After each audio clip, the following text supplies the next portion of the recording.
Hello, this is Adam Beanstock here. On this another beautiful day. I think for about 3 weeks now we've had this constant sunshine, dry weather, and there's supposed to be the rain coming today, but I don't know evidence of it out there, and it's just got a bit more windy. It's all these low pressures coming through. Yeah, I'd just like to talk about what the originality or where the word fiddle came from, as we call.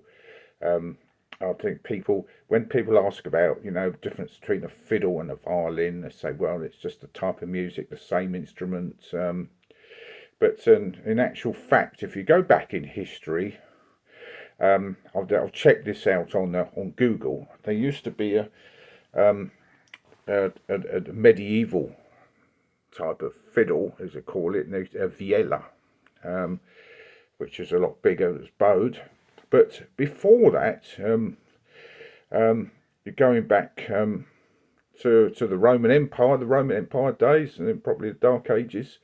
There was an instrument that they called Fidula, and I think that's where the word fiddle came from. It was a Latin word, Fidula, which is an instrument that had any sort of shape or form. It wasn't standardised, and of course the bow looked like a bow and arrow. Exactly, it was a horsehair across like a stick, went like that, and I think this is where it's historic music, and I think in other languages it's a variation on that word. It's probably in French is fiddle, fiddle, probably in German as well. But they've got their own name for the violin. The German word for violin is Geiger. I think that came later. And then you've got, and the word violin is actually Italian. Variations on it from viola, which is Italian as well, because the viola is the Italian word for viol. We call it a viol.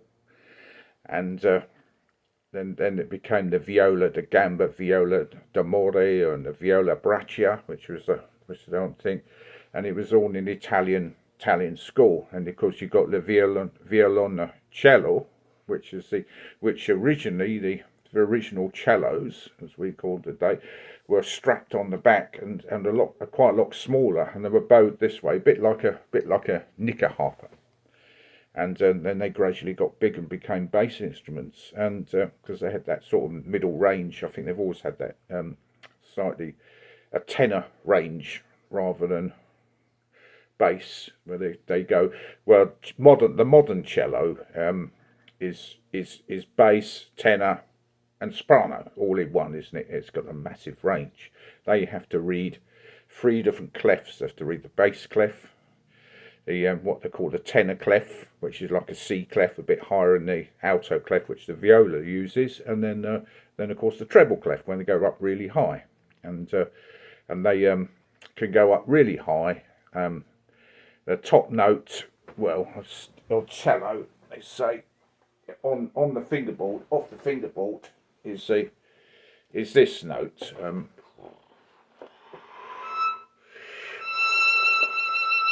That's the top note of the cello, but in the Tchaikovsky Rococo variations, they actually do a stopped harmonic, which makes it an octave higher than that. There's actually that note comes through, and to get that piercing through a very softly bass orchestra is very, very skillful from the cello's point of view.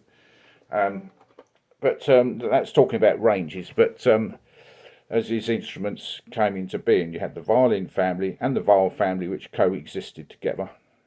So in this lovely Sunday morning, I'll just give you a little bit of a history on the Adam Beanstock channel, because my history of music was one of my favourite parts of doing O-level and A-level music. It was when I was at college and school.